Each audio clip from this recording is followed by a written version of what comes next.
আগের দিনের মিনি ব্লগে তোমরা হয়তো দেখেছো যে আমি বাবাধাম যাওয়ার জন্য রেডি হচ্ছিলাম।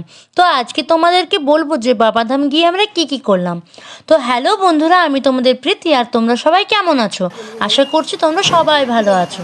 জানো তো, আমাদের গ্রাম থেকে বাবাধাম যাওয়ার রাস্তা প্রায় 1 ঘন্টার, কিন্তু আমার ছোট বোনের রেডি হতে এত দেরি হয়ে গেল যে আমাদের যেতে যেতেই অনেক লেট হয়ে গিয়েছে। কিন্তু ভাবলাম এরপর তাড়াতাড়ি মন্দিরে পৌঁছাবো, কিন্তু না, ওই বলে না যে নদী নালা পার হয়ে তোমায় দেখতে যাচ্ছি, ওই হয়েছে আমাদের অবস্থা। আমরা যে রাস্তা পার হয়ে যাব সেই রাস্তাটা একটা নদীর ওপরে যেতে হয়, কিন্তু আমরা কোনো কিছুতেই হার মানি না। রাস্তা পার হয়ে ফাইনালি আমাদের ডেস্টিনেশনে পৌঁছেই গেলাম।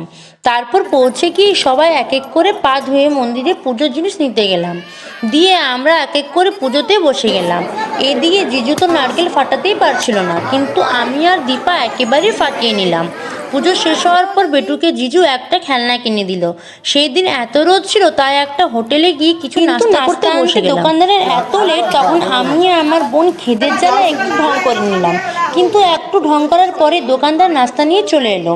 তারপর সারাদিন তো দেরি হলোই, কিন্তু এই নদী পার হতে বেশি দেরি হলো।